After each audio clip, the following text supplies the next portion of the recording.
डूंगरपुर में एसटी के छात्रों की ओर से किए जा रहे आंदोलन को लेकर पीसीसी अध्यक्ष गोविंद सिंह डोटासरा ने प्रतिक्रिया दी है। डोटासरा ने कहा कि कुछ नासमझ लोगों के बहकावे में आकर छात्रों ने आगजनी और तोड़फोड़ की है, जो कि निंदनीय है।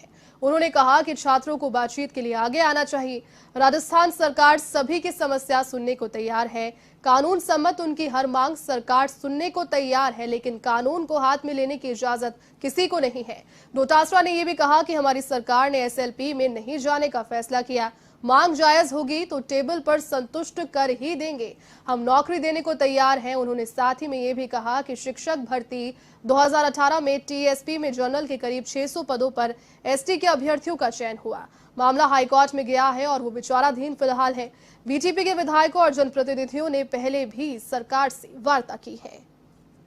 2018 की भर्ती में जो टीएसपी के जो पद थे उसमें 45% एसटी के, 5% एससी के और 50% जनरल की पोस्टें थी।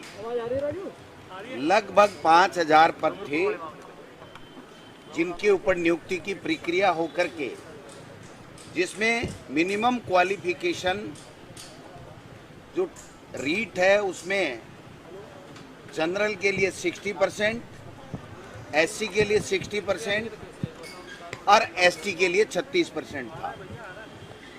जो जनरल का कोटा था उसमें एससी एसटी के 60% से ऊपर वाले 500 से ज़्यादा अभ्यर्थी आए, जिनका सिलेक्शन हुआ, जिनको नौकरी मिली। जो जनरल की पोस्टें थी उसमें 1126 पोस्टों के लगभग पोस्टें बच गई और जो एसटी का कोटा था, एससी का कोटा था, वो पूरा भर्ती हो गया। इन बच्चों की मांग ये थी, जनरल के जो लोग थे उनकी ये मांग थी कि हमें 60% से रिलैक्सेशन दिया जाए। एसटी के जो बच्चे थे उनका ये कहना था कि जब हमारी सीटें फुल हो गई तो जनरल कोटे की जो सीटें बची हुई हैं उसमें हमें 36% तक अलाउ किया जाए। इस मांग को लेकर के जब चर्चा चल रही थी तो जो एसटी के बच्चे थे, जो जनरल की सीटें बची हुई थी उसमें जो नियुक्ति 36% तक के लिए पाना चाहते थे, वो माननीय उच्च न्यायालय में उन्होंने रिट की।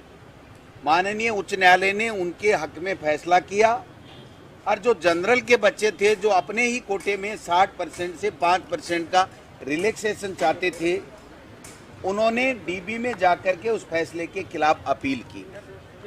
माननीय उच्च न्यायालय की डबल बेंच ने ये फैसला दिया कि न आप जनरल को रिलैक्सेशन दे सकते हो और न एसटी को 36% तक जनरल में आप ला सकते हो।